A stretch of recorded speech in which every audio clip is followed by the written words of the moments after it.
নীলফামারীর জলঢাকা এবং ডিমলা উপজেলার সীমান্তবর্তী এই বুড়িতিস্তা নদী, এই বুড়িতিস্তা নদী এগুলো এখন ভরাট হয়ে দুদু বালুচরে পরিণত হওয়ায় নদীগুলো এখন ফসলি জমিতে পরিণত হয়েছে।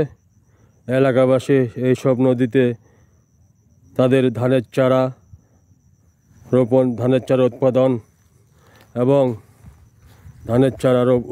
এবং ধান চারা রোপণ করছেন, বিভিন্ন ফসল উৎপাদন করছেন। এই নদীগুলো এখন ফসলি জমিতে পরিণত হয়েছে। তাদের দাবি, নদীগুলো ভরাট হয়ে যাওয়ায় কারণে পুনঃখনন না করায়, এ বালু অপসারণ না করার কারণে নদীগুলো এখন ভরাট হয়ে গেছে, পানি শূন্য হয়ে গেছে। তাই তাদের দাবি, নদীগুলো পুনঃখনন করে নদীগুলোর যে পানি প্রবাহ স্রোতধারা, সেই পানির প্রবাহ স্রোতধারা যদি অব্যাহত থাকে, তাহলে তারা ভবিষ্যতে আরও বিভিন্ন ধরনের ফসল উৎপাদন করে তাদের ভাগ্যের জায়গা পরিবর্তন করতে পারবেন বলে তারা আশা করেন। তাই সরকারের প্রতি দাবি জানিয়েছেন, এই নদীটি পুনঃখনন করে নদীর স্রোতধারাগুলো অব্যাহত রাখার দাবি জানান। নীলফামারীর ডিমলা এবং জলঢাকা উপজেলার সীমান্তবর্তী বুড়িতিস্তা নদী, এই বুড়িতিস্তা নদীতে নদীর দুদু বালুচরে এখন এই এলাকার জনগণ বিভিন্ন ফসল উৎপাদন করছেন।